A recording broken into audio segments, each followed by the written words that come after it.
I would like to introduce you in this breakaway session on sports for development for social and disability inclusion. The moderator of this session is Ms. Gitanjali Singh, a very dear friend of mine. She holds a master's in international social work from Columbia University. She has worked as an education therapist with the Austin Independent School District and has been an inclusive educated advisor with the Handicap International working in partnership with the government of Southern China. She has over 13 years of experience in developing and managing programs for academic as well as non-profit institutions like Institute for Family Health, charity work and the Foundation of Educate Girls globally. Currently, she is holding the position of Head Curriculum in Magic Bus India Foundation. Please put your hands together to welcome Ms. Gitanjali Singh. Good morning, or is it already afternoon? Suitably late again. Thank you all for being here. It's still morning? Yes. Thank you. I want to say I'm really excited to be here on this panel because working with people with disabilities and inclusion of girls has been the area and focus of my professional career so far. And having this panel and being part of it has been the most exciting part of planning the Next Steps conference for me. Each person is someone that I will have to learn from and share ideas with to learn how to be able to make better programs locally and on a larger scale. So to start things off, I would like to invite my panel, and I will get my sheets. I would like to invite Sabah Khan from Parcham. She's the founder.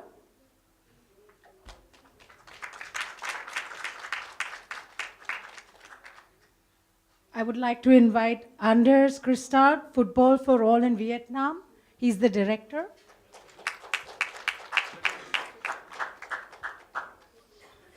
I would like to invite Ambassador Ma, Ambassador of Public Diplomacy for the Republic of Korea.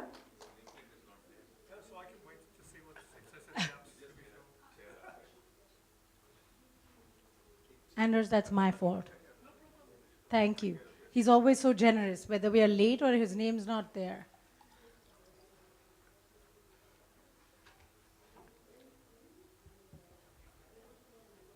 Next, I would like to call Sneh Gupta from India Ability. She is the executive director. Anders, you'll move one over this side. And finally, I would like to invite George Ibrahim from the CEO of the SCORE Foundation.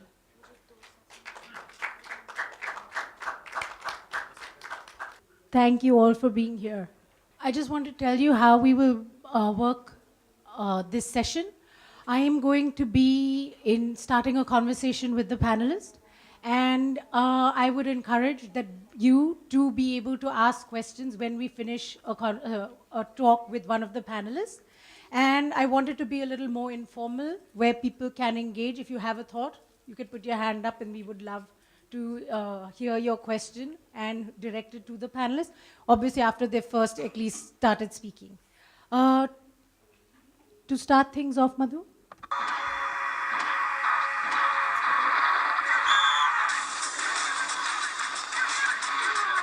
Street soccer is basically soccer.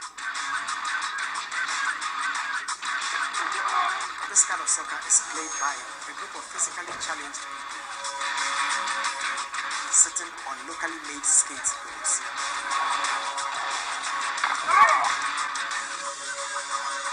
A large proportion of the people we have were born with polio.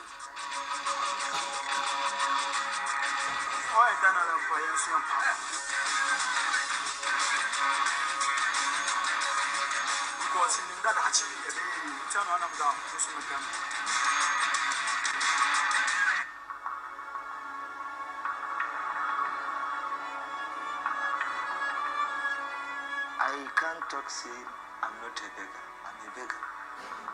Because I don't have anybody who will feed me. So I have to go a beg.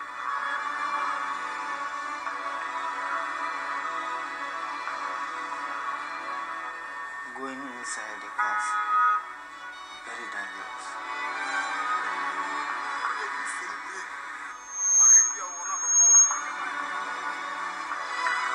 A car knocked one of them some time ago. The car passed on the right side. The the bone wasn't like this. This one was piercing through the flesh.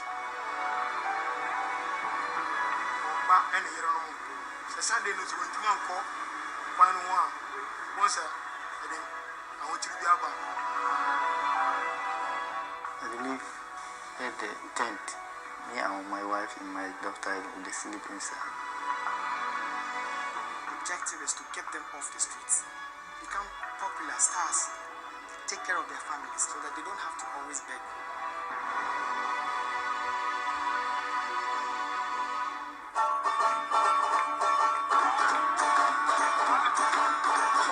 My life's changed. The time I was starting to play, my sister, my body make it hard inside. I'm too moon there. I'm going to let me feel happy. Lord, I trust in you, and this house I ride. The time it is Saturday, I'm going to sleep early because I'm not tomorrow morning Sunday. I'm going to play ball. So read, let me live as I did before.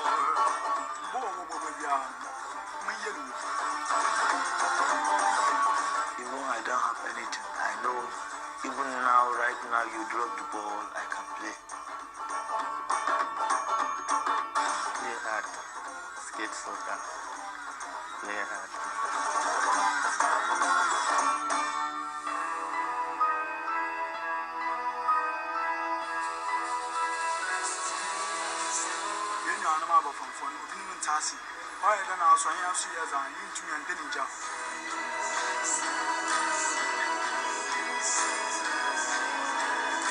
I like to play for Ghana, to be a Ghana player. That is what I'm thinking all the day.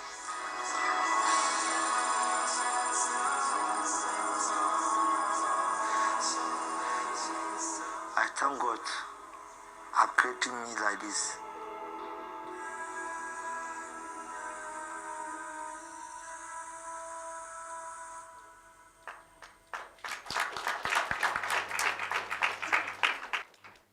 This video was very kindly shared by Derek Chavez, sitting right here from Beckwith International Leadership Development, Ghana.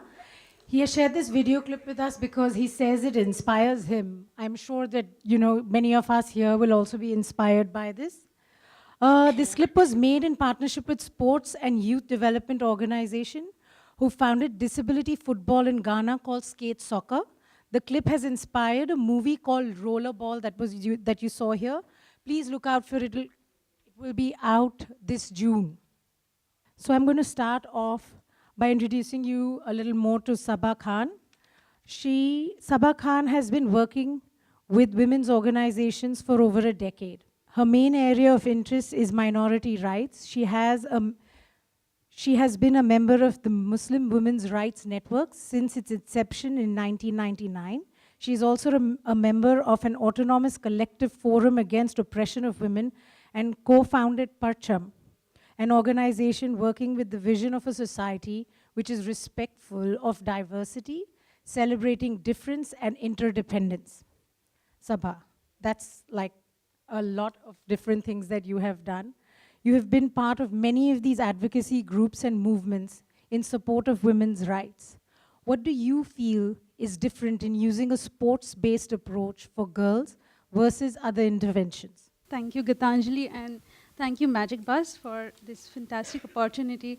And given the introduction that Gitanjali has mentioned, sports is relatively new in what I'm doing now. So it's really nice to hear these different voices, and meaning I think it's also nice that there's not a homogeneity in what people are saying, but there's contradiction, so it encourages dialogue. So yes, so this question then is even more important. I think so far, meaning as women's group, one has always worked on the rights of girls vis-a-vis their exclusion in multiple fields, their exclusion in education, their exclusion in laws where say property rights, etc. So now when we get into sports, I think one is again looking at exclusion within sports, and meaning that there are two aspects to this answer. One is that how sports is different as a tool, but also that sports by itself can be a very apolitical tool, which doesn't really get you anywhere, because if you walk the parks, at least in the city of Bombay, or even Delhi for that matter, I think, on any Sunday afternoon when children have their day off, you'll see that it's crowded. I mean, at least the open spaces which are accessible to people without a fee. And when you walk in, you feel good about the energy and the vibrance in those places. And you begin to feel happy about that. But then when you look further, you notice that there's this absolute absence of girls, there's an absolute absence of the disabled. So there's this very homogeneous crowd, and still not homogeneous, because you have people across caste, you have people across religion, but they are all, for some reason, male, right? So then sports by itself, I do not think is a very political tool, unless and until you see it from a different lens and try to integrate inclusion within sports itself.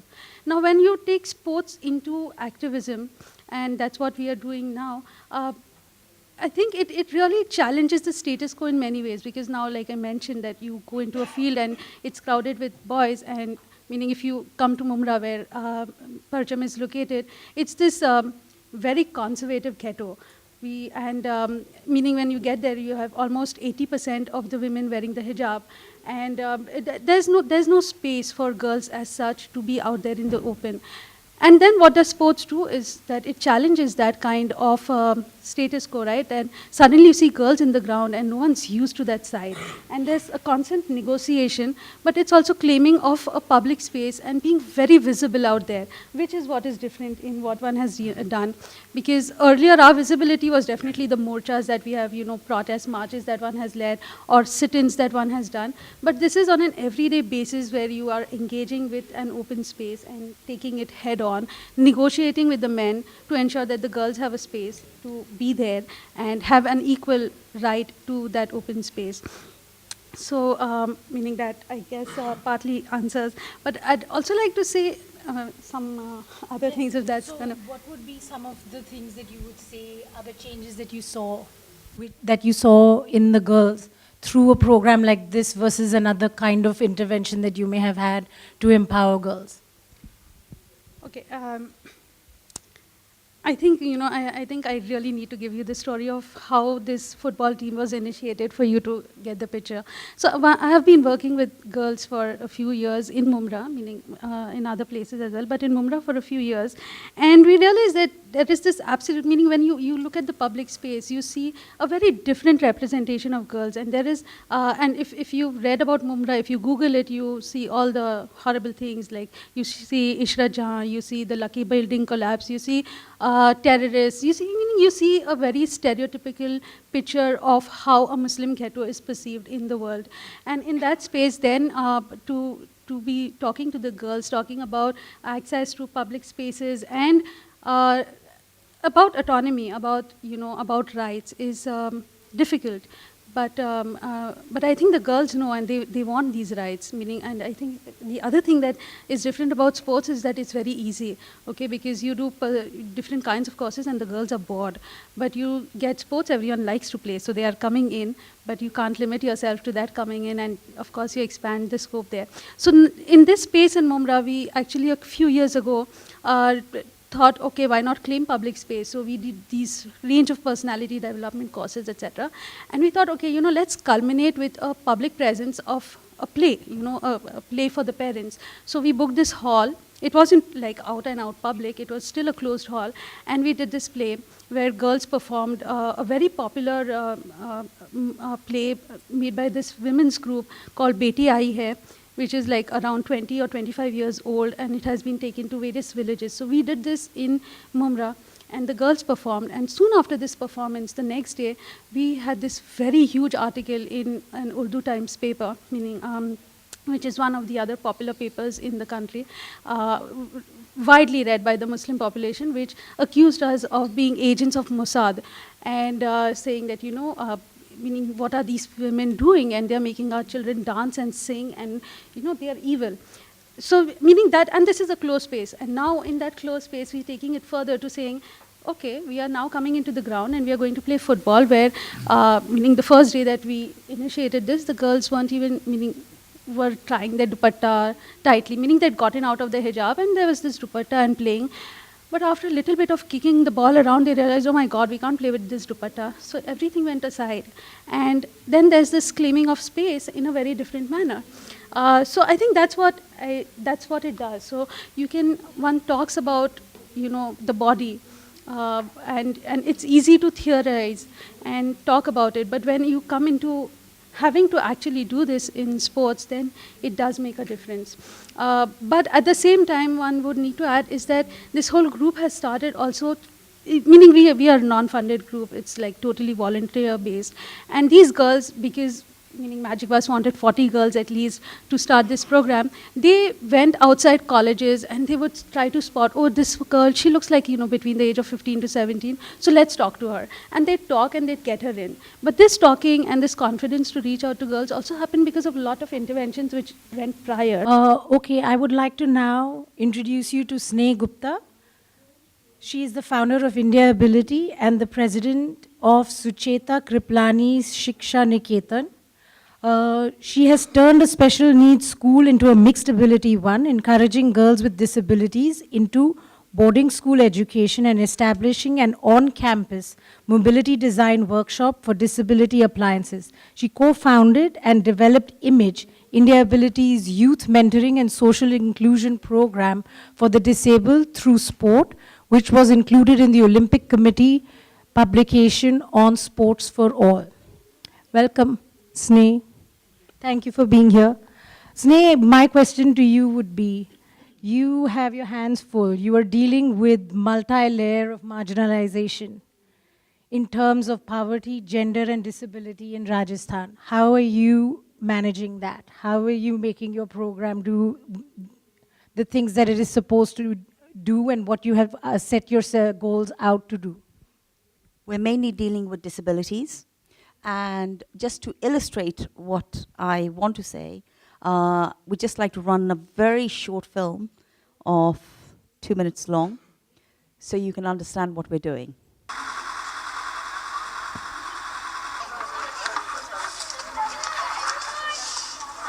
मेरा नाम राजेंद्र सिंह। मैं पहले city के अंदर city बसें चलाता था, फिर खुद की गाड़ी ली। अगर रोड पे कोई बच्चा या कोई बड़ा विकलांग चाहे कोई अंधा होता तो उनको बैठाते नहीं थे, उसको चढ़ने में उतरने में तकलीफ होती थी, तो हमारा समय ज़्यादा ख़राब हो जाता, तो हम उनको बैठाते ही नहीं थे।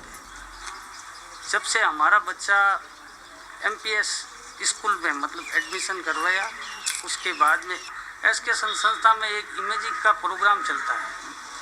उस प्रोग्राम में उन बच्चों के साथ में खेलने कूदने घूमने फिरने का उनको मौका मिलता है। जब भी वो आते थे घर पे तो हम बोलते थे कि यार वो लंगड़िया टाइम ख़राब कर दिया, तो हम ऐसी बात करते तो वो बोलते पिताजी आप ये बहुत गलत बोल रहे हैं। हम तो उनके साथ में बहुत मज़ा आता है, बहुत आनंद आता है।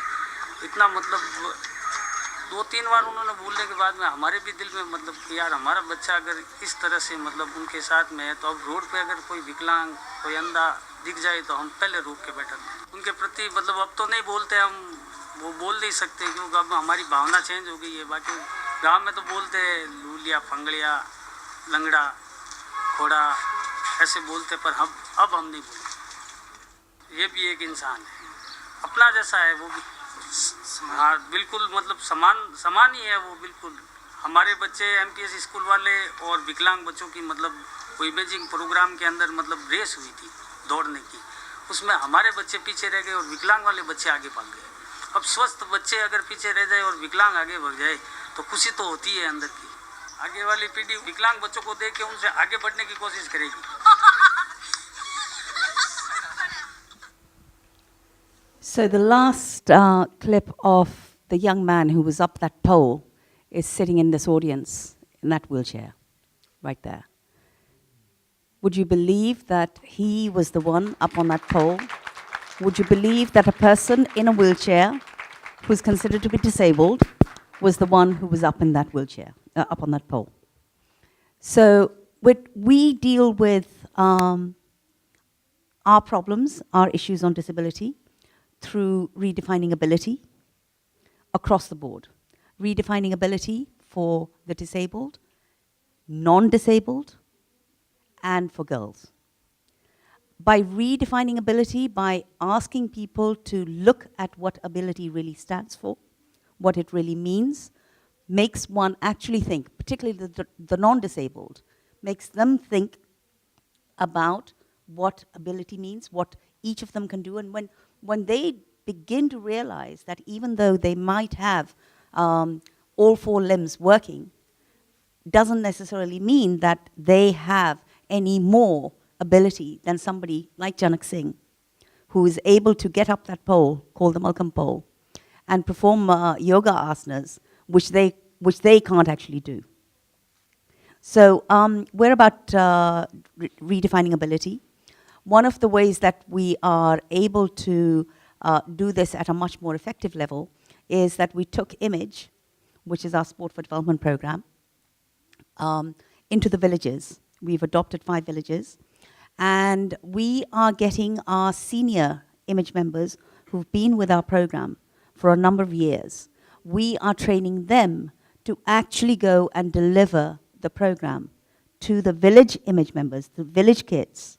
And there's a particular reason why we do that. And I'd just like to ask Janak, I'm sorry, I'm going to do it in Hindi because he's much more comfortable with that, but Manupriya will translate.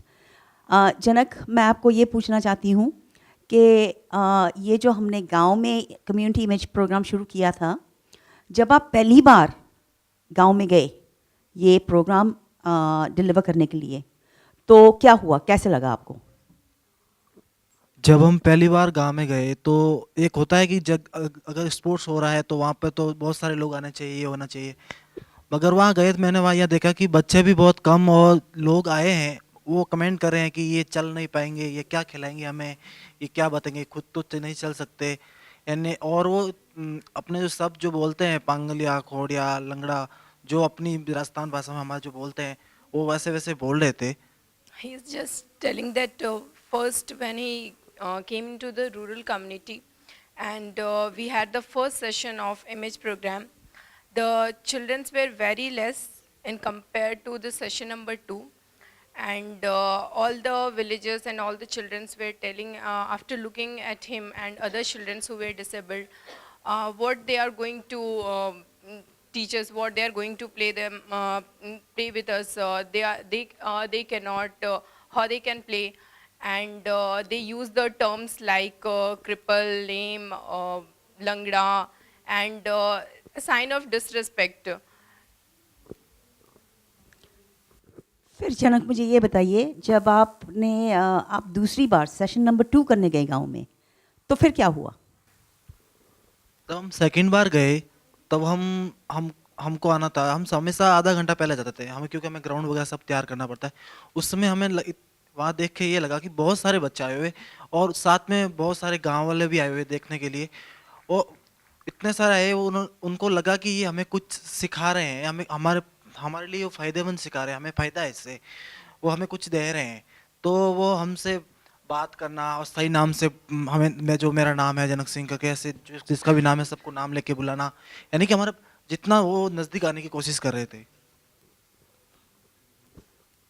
When he went to the rural community in the villages second times, he was not expecting that as compared to first session, more children were enrolled in the program. They came to play, and this time they were calling him by his name, hello Janak Bhaiya, Janak Singh, and he was quite happy, and any person who would be known by his name. And the first time they were calling just the cripple name, hey, look at that, how strange he is. And suddenly the second time he is called by his name. So he also felt very, very good about himself. जनक, एक सवाल और पूछना है मुझे आपको कि ये बदलाव लाने के लिए आपको क्या करना पड़ा? आपको खुद के लिए क्या करना पड़ा? I've just asked him a question about in order to bring about this change in perception of the village communities that we're working in, what did he have to do within himself, to bring about this change? सबसे पहले तो मेरे को खुद को ही मेरे खुद में सबसे पहले बदलाव लाना बहुत ज़रूरी था, क्योंकि अगर मैं कुछ सीखता हूँ या कुछ करता हूँ, समाज की सोच तो यही है कि विकलांग एक भीख मांग के खाता है या दूसरों पे निर्भर रहता है, वो परेशानी है, ये कुछ नहीं कर सकता। उस सबसे पहले मेरे को खुद को खेल के बारे में, शिक्षा के बारे में, जो भी है, जो भी नॉलेज है, वो सबसे पहले मेरे को खुद में बदलाव लाना बहुत ज़रूरी था। और मैं वो लाया मैंने, और आगे जाके मैंने बताया, और समाज को लगा कि ये हमें कुछ दे रहा है, तो समाज मेरे को साथ लेके चले, यानी कि कुछ देंगे तो कुछ हम लेंगे, तो कुछ देंगे वो भी, हमें भी देना होगा, उनको भी देना होगा, और समाज को साथ, तभी हमें समाज साथ में ले चल के चलेगी। He realized that this whole society relies on the principle of give and take. Nobody is going to help. If somebody wants to help, he can help for 1 day, 2 day, not lifelong. And nobody can just feed him just like sitting like that. And so he realized he just brought a change in himself, that he should not be dependent on anybody or anybody else. He should be independent, because if he is expecting anything from the society, then society is also expecting something from him. And so when he started to go in the rural community, the villagers just saw that no, this person is giving some messages, some good manners in their children's by through the medium of sports. He's giving messages like for washing hands, about the diseases which is prevalent in the villages, about the importance of educations. Thank you to both of you. In Rajasthan, which is an already very orthodox state, we're dealing with deep-rooted, deep-seated, centuries-old mindsets and prejudices against disabilities. This is one of the main things that we're dealing with. So the whole idea of taking image to the community, because the community, the adults, were what we were lacking in terms of being re-educated about disability. When we were running image at a schools level, we were able to kind of work with the kids and work with their minds, but we were still sending those kids back home, and they were still being put into the environment where those prejudices existed. So what really became important was that not only did we need to deal with the kids, this is non-disabled kids, but we also needed to deal with their parents. We needed to deal with the community that they lived in. So it's really about, image is really about creating disability confidence at both ends of the stream, both ends of the community. This disability confidence needs to be stimulated, needs to be created within the people with disabilities, so that they start believing in themselves, they start building, we build their self-confidence, but we also make them realize that unless they become productive members of society, and they are able to show that productiveness to the non-disabled community, then they're only going to really be accepted part of the way. They're never going to be assimilated fully. And as far as the non-disabled mainstream community is concerned, they also need to be shown that disabled people are people with values. They are productive people. And if they see the productiveness in these people with disabilities, then they are going to be more ready to accept and want to assimilate disabled people into their community. And this is what we've been doing with Image, by taking Image to the community, and by having young people like Janak, and Janak is only one of them. We have loads of kids like Janak, both girls and boys, who now go out with, I have to stress, with their non-disabled Image members. They both communities are going out into these villages on a 50-50 partnership. So both communities actually go out to these villages presenting a very united front. You know, they both these communities understand each other even before they get to the community that they're going to be working with. And when the village community sees this united front and sees that Janak, as a image member with disabilities, is delivering the program just as well as his non-disabled partner, and sees no difference between him and somebody else who's non-disabled. They are much more ready to accept him. They're much more ready to see him as a human being. They're much more ready to put his disabilities aside.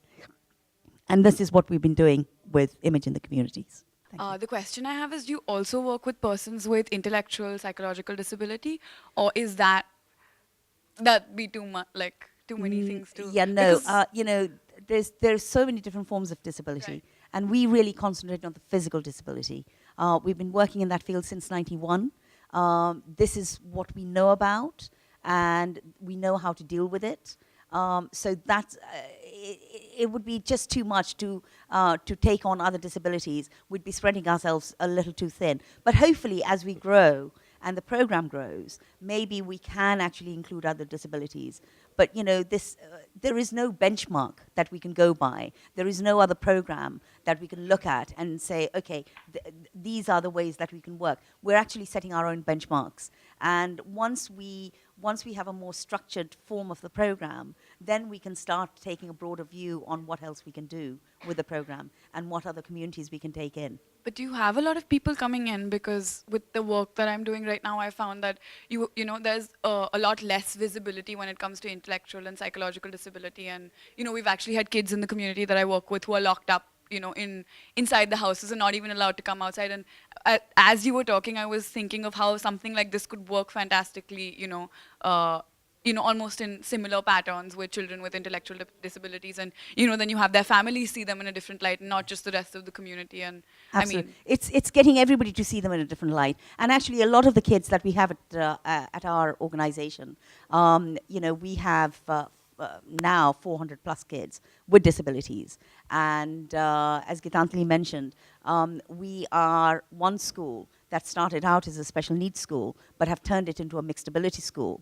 We've done it the other way around. A lot of these kids who are at our school were in fact locked up, invisible kids. And it's taken us quite a while to even get them to come to school. Girls in particular, it's been very, very difficult to, on the one hand, it's actually very contradictory. On the one hand, they're not valued.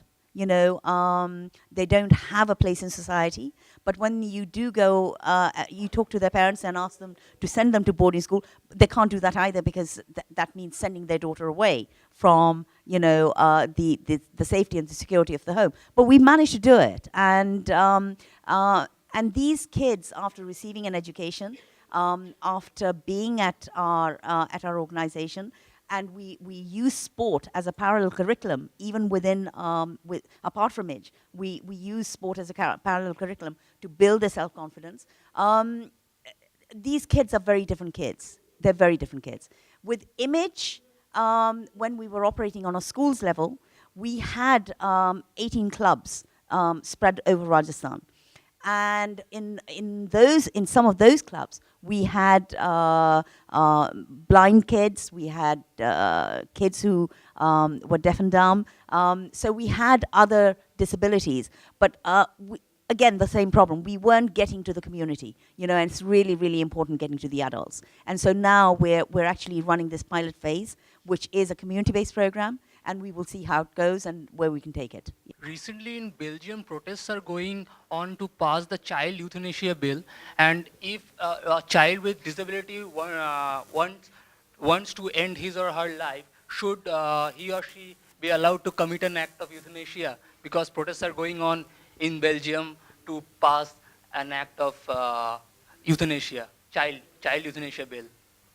It's a difficult subject, huh?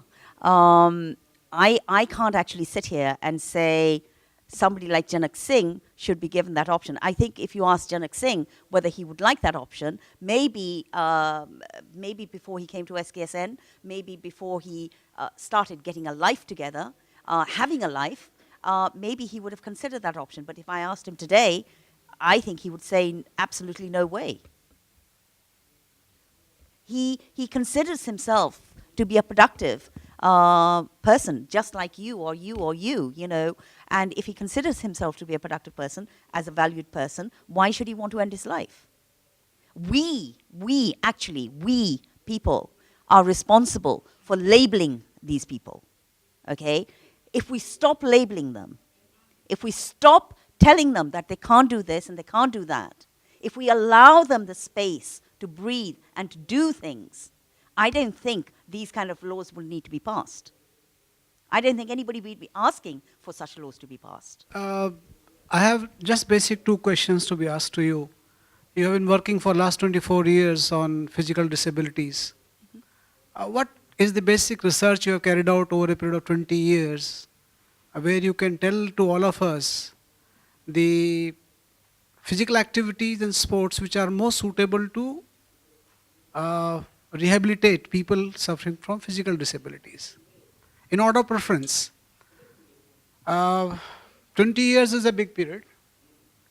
We should be able to come out with the research to tell to the people that those people suffering from physical activity should be asked to do first swimming, then they should be asked to do maybe a game like Malkham, because the complexity of Malkham, which was shown to all of us, is greater than the fear of water. So if you have done any kind of research where we can throw light on the preference of activity in order of merit, so that it can go to masses in all the countries, people are here to listen. That's first question. Can I just answer that first of all? Okay. And I'll answer it very, very quickly, very briefly. Okay. Again, it comes down to inclusion, okay? In Jodhpur, we have perhaps 4 or 5 pools, okay? For many years, I tried to get our kids to those swimming pools. They weren't allowed. They were not allowed to enter those pools. We have a fantastic pool at the Bal Saman Palace Hotel, requested many times and turned down. It's almost as if disabled kids entered that water, they would pollute that water, and anybody else, any non-disabled person then entering that pool would actually be contaminated with the diseases that they have. So, if they can't actually enter a pool, if they can't find themselves in a pool, how do you get them to swim? We don't have the funds available to actually build a pool within our school. I've tried that too, to try and get a pool built within our complex. That doesn't happen either. With a Malkham pole, yes, we can do that. It's a pole, we can buy that. We have instructors who can teach them. It's not a point of argument. My humble submission to the Sanay Gupta was only one. Have you done any kind of research where you can throw some light, the order of preference of physical activities most suitable for the curative aspect of physically disabled? I just give an example of swimming. I'm not saying this. Okay. If research has been done, is good. If not has been done, we can take care of, and we'll do in future. No. I think research and ongoing research is very good, and it should be done. But these kids can play any sport. They play kabaddi. They play cricket. They play volleyball. They play all kinds of sports. They play indigenous sports. They play structured sports. It's our misconception that they can't actually play sport. This is one of the first things, one of the first brick walls that they're met with when they go out into the community. People look at them and laugh at them and wonder whether these kids who are disabled can actually play sport, do any sport. Do they know about sport? Do they know how to do it? And it's within no time that these kids start beating these non-disabled, and then it's not very pleasant for them to be beaten at the hands of disabled people.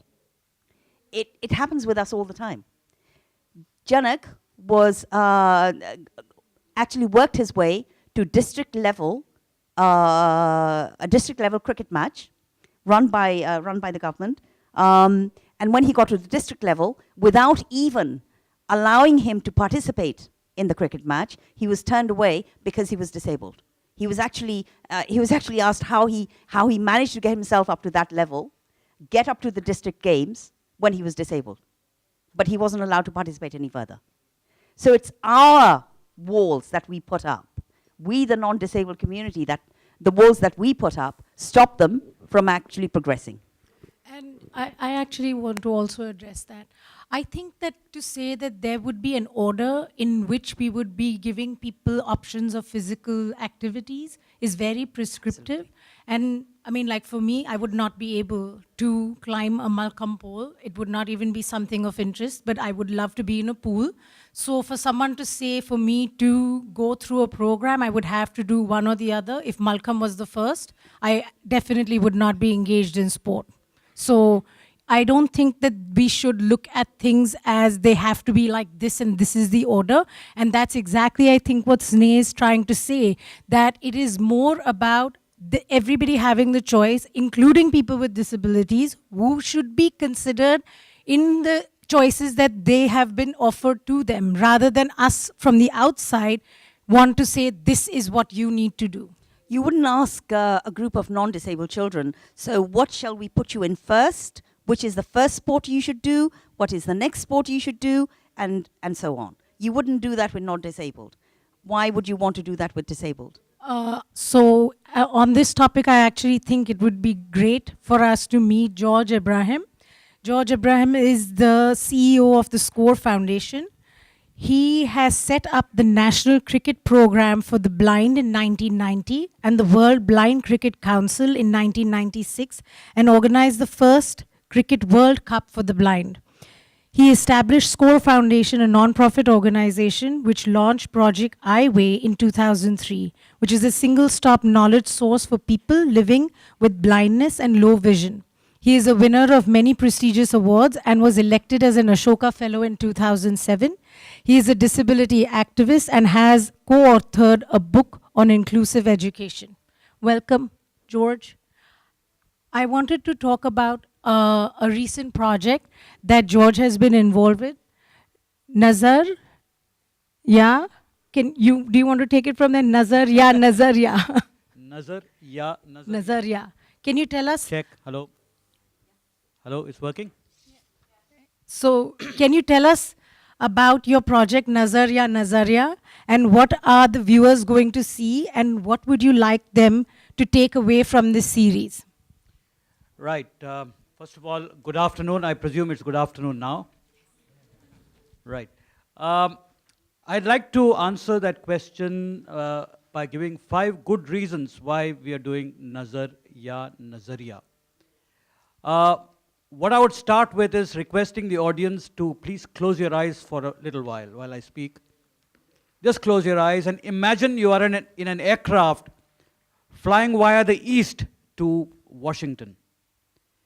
And that means you're going via Korea and then you're getting into the Pacific Ocean and now you are at the Pacific Ocean 30,000 feet above sea level, cruising along at maybe 900 nautical miles per hour. And suddenly, the aircraft hits turbulent weather. And you're being jolted from left to right, top to bottom, the inside is getting churned, and then the microphone crackles and a voice comes on saying, "Ladies and gentlemen, I'm your captain. We have hit turbulent weather. Please get back to your seats and wear your seat belts. Everything is under control. This turbulent weather will last for another 45 minutes. And then there's a silence. And then the microphone comes on again and the voice comes back and says, "I'm again your captain, but I forgot to tell you, by the way, I'm blind." So imagine what might go through your mind when you're at 35,000 feet or 30,000 feet above the Pacific Ocean, being swung from left to right. You have shark mouths waiting downstairs, you have crocodiles, and what might be going through your mind. But the fact of the matter is that visually impaired people have flown aircrafts. Miles Hilton Barber, a British pilot who's blind, flew an aircraft from London to Sydney in 2004. The simple reason why I told you this little story was that there are possibilities, immense possibilities, which goes beyond our imagination. Therefore, it would be prudent for us not to think of the words can't do or don't do, right? So possibilities are many. Moving on, I'd like to tell you another little story. There's a place called Purulia in the east of India. Have you heard of this place? Purulia. It's, among other things, it's best known for the arms dropping that happened there some time ago. And the pilot who was involved with that aircraft was arrested and put behind bars. And sometime around 2006, the British Home Secretary, the equivalent to the Indian Home Minister, came across to negotiate his release. And while he was here, there was a function at the British Council Library where I also happened to go to listen to the Home Secretary. And lo and behold, what I discover, the Home Secretary of the British government under Tony Blair happened to be a visually impaired person, totally blind. The name was David Blunkett. So, and I also would like to remind you that the United States of America had a president by the name of Franklin D. Roosevelt, who for many of you might know that he was on a wheelchair, suffering from polio or afflicted by polio. So the quick conclusion here is that potential is immense with the human being. Potential is immense.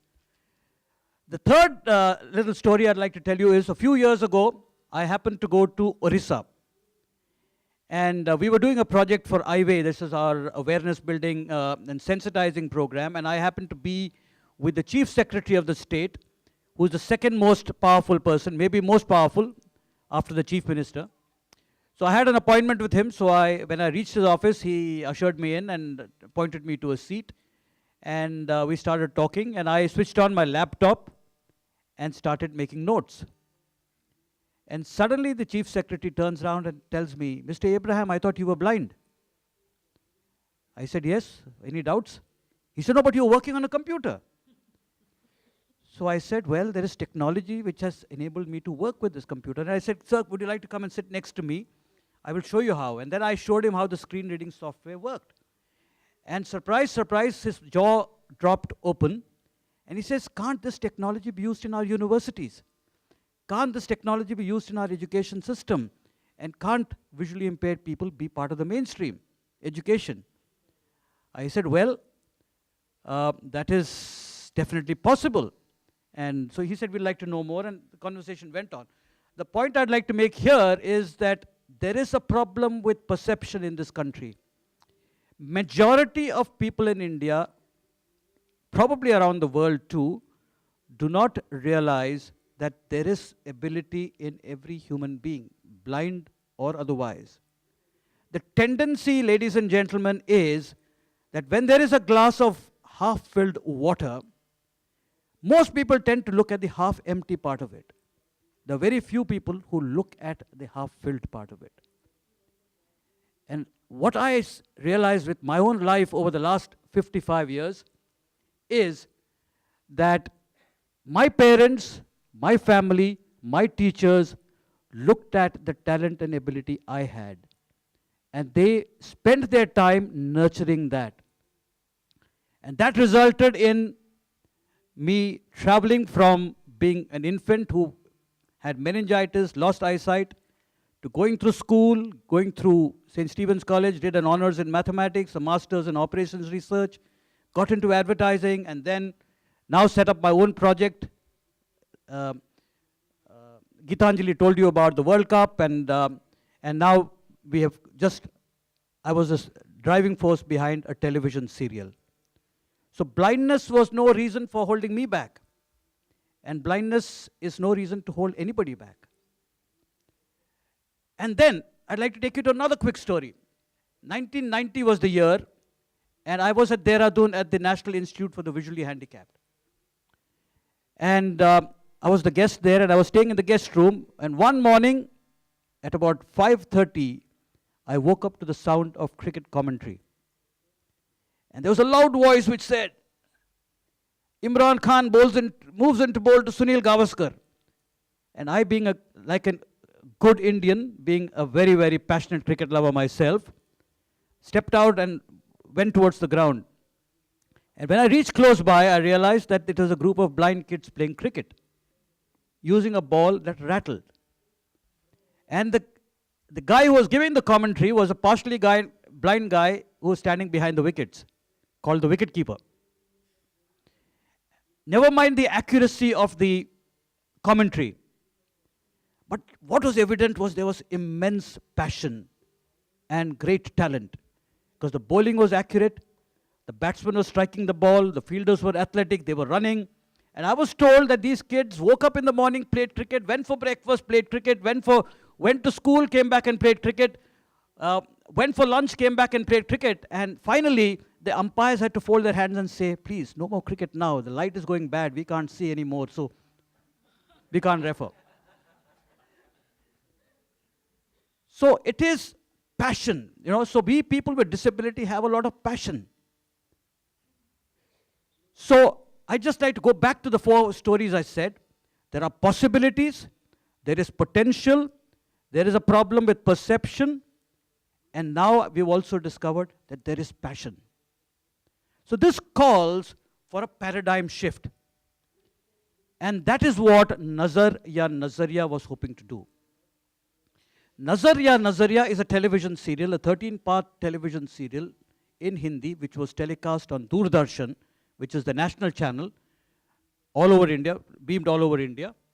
And it actually showed case stories that reflected on different aspects of life where visually impaired people, blind people, were doing perfectly normal life, whether it is business, whether it is working as a human resource manager, whether it's working for a bank, whether it was going to school and studying science and mathematics, whether it was playing cricket or chess, or whether it was swimming, whether it was dance, Bharatnatyam or theater, whether it was falling in love and getting married, whether you were a woman and you were blind, running a huge business empire in Gujarat, whether you are a blind woman and a sarpanch of a little village in Gujarat, all possibilities, all real stories. We were trying to share that with the community of this country, with the political class of this country, with the bureaucracy of this country, with the religious leaders of this country, because we believe that people with disability are part of the human resource of this country. We need to invest in them rather than just providing for them, rather than charity. I was part of the 12th five-year plan as part of the steering committee, and I was at the last meeting there where the Ministry of Social Justice and Empowerment shared their plans. And they said, we are providing this. There was a whole lot of list where they were providing for. And there were 9, 10 other people in the committee who said, oh, great plan, wish there was more money and blah, blah, blah. And it came to me. By the time it came to me, I was boiling. I was angry. I said, when there are so many interesting case stories which clearly establish that people with disability don't need to be merely provided for. They need to be invested in. And if we invest in people with disability today, 15 years down the line, 20 years down the line, we don't have to have this conversation. Because they will be part of the mainstream. And that is where we need to go. Even if you're intellectually challenged, even if you are hearing impaired, even if you are blind, there is a lot of water in the glass. We need to look at that and make our plans. If you go to a politician, moment he knows that you're blind, he will start thinking, oh, poor chap, inko bitha do yahan par, let him sit down here, get him some water. It's happened to me. I've met educated people. My wife and I, we go to somebody's house, and suddenly I find the gentleman in the house, in spite of being a friend of mine, asking my wife, so what will George have, tea or coffee? I just felt it was important to give this message here that people with disability are potentially part of the human resource of this country. We need to invest in them. We need to have expectations of them, recognize that they have talent, they have ability, they have passion. What they need is a platform. What they need is opportunity. What they need is skill development. What they need is encouragement and training, so that when they come out to the age of 21, 22, they are ready for the workforce. And that is what Nazar ya Nazariya aims to do. For those of us who do not know Hindi or Urdu over here, Nazar means eyesight, Nazariya means our mindset, the way we think. So the question is, this program was anchored by Nasiruddin Shah. Guys heard of Nasiruddin Shah? Yes. So Nasiruddin Shah anchors this, and he poses this question. After seeing these stories, is the problem still with the blindness, or is it with the way we see them? Thank you. And as they always say, any questions? It's just a comment to say it's really, really comforting to hear such powerful words about the focus on ability, not disability, but also the work that's going into raising the awareness of possibilities for not only young people, but anybody with disabilities in the country. And it's just to share that in London, we run a program called Hit the Top. It is very focused on using cricket for young people with disabilities. So we work in special educational needs schools and mainstream schools as well. And there are many, many sub-programs that come from that. The name is really trying to demonstrate that young people with disabilities can achieve what they want, and there are possibilities for them. We work with young people with visual impairments, physical disabilities, and learning difficulties as well. And it's all program in progress, but the fact that there's a wider network of people doing those sorts of things, it's really humbling for us to know. And it's just a comment that it's really, really amazing words, and looking forward to hearing more, and for the awareness to be even more. Just a comment. I'm going to take this opportunity now to introduce Ambassador Ma. Ambassador Ma is Ambassador of Public Policy for the Republic of Korea. After joining the Ministry of Foreign Affairs in 1981, he served at the Korean embassies in the US, Bangladesh, and at the Korean mission to the UN. In 2005, he was appointed as the first head to the Korean Representative Office in Palestine. During 2008 to 2011, he served as the ambassador to Israel. In Seoul, he worked as the Director General for Africa and Middle East Affairs and the Foreign Ministry of Trade, Director of UN Human Rights Division, and Director of Planning and Research Division at the Institute of Foreign Affairs and National Security. He is an international umpire of table tennis, certified by the International Table Tennis Federation, and serves as the interim chair of the International Working Group on Sports and Persons with Disabilities under the UN Office for Sports and Development. That's a lot. That's a lot. Ambassador Ma, as the chair of the International Working Group of Persons with Disabilities, what are some policy initiatives taken by the UN to ensure the rights of people with disabilities? Thank you very much, Titani Zala. As introduced, my name is Young Samma. I'm the ambassador for the public diplomacy. I have been in the UN works very recently, and today I'm very pleased to talk with many representatives who have been long time in the work of those disabilities project.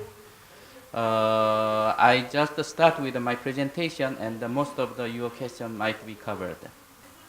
Yeah, she doesn't have a right arm, and also she doesn't have two legs. You can imagine that she can swim. 카일라가 힘차게 물살을 가릅니다. 카일라는 지난달 열린 미국 캐나다 장애인 수영대회 여자자병 50m에서 1분 30초 57로 세계 신기록을 세웠습니다. 태어날 때부터 양쪽 다리와 한쪽 팔이 없었던 카일라가 수영을 접하게 된 것은 물을 이용한 치료를 하라는 의사의 권유 때문이었습니다. Kyla, when she was born, she didn't have a right arm and also two legs. At the recommendation of medical doctors, she started to learn how to swim. Now she got the world record in 50 meters butterfly stroke. Here is question. How many people who have disabilities in the world? 15%. 650 million. This is over half the population of India, and this is 10% of the world population. Huge number. How they get disabled? After birth or before the birth? 89% they got disability after birth.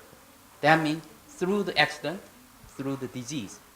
Only less than 10% they got disability before the birth. Another question. If our life expectancy is 70 years old, on average, how many years we go with disabilities during our lifetime? Average, each of you. 8 years. Everybody has chance to get disability. This means everybody is exposed to the danger of getting disabilities. 80% of these disabled people live in developing countries. Women. Today we also still heard about women's rights. Women, they have sometimes disadvantage in many fields. Still, if women are disabled, they got double discrimination. 93% of the women does not participate in the sports or physical exercise. Disabled athletes, the women case, how many they can participate in the world competition? Just 1/3.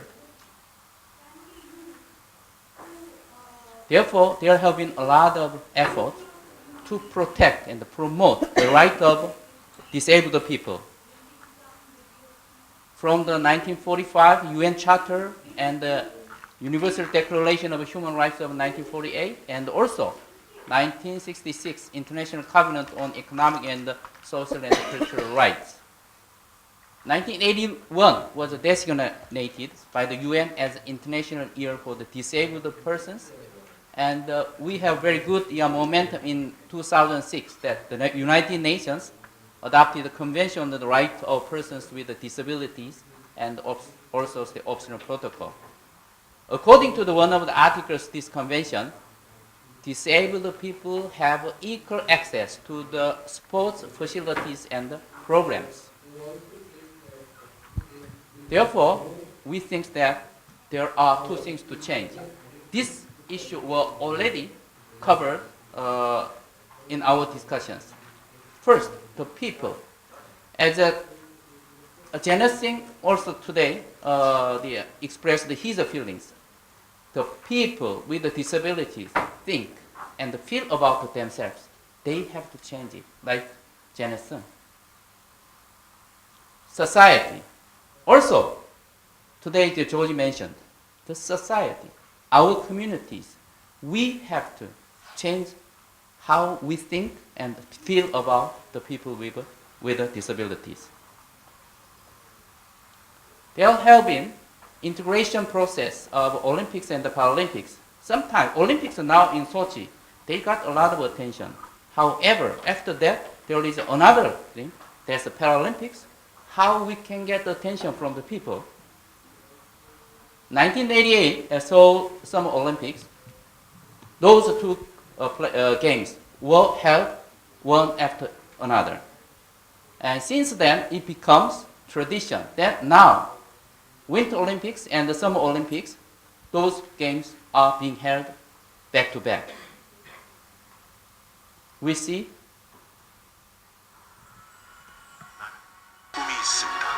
I have a dream. Even though I cannot see, even though I cannot stand with my legs, even though I cannot swim freely,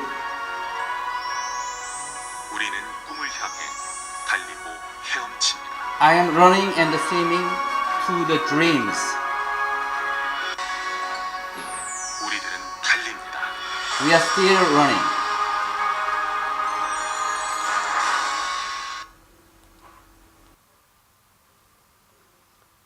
Now, in Sochi, Winter Olympic Games is going on. Exactly 4 years from now on, another Winter Olympics will be held in Pyeongchang, my country.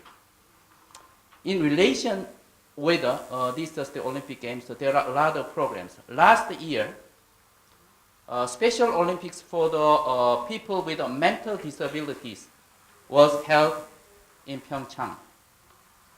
Now you see, this is a snowshoeing game. Snowshoeing. This is just like they are running for the just the normal athletes with snowshoes. In the game, the front runner, he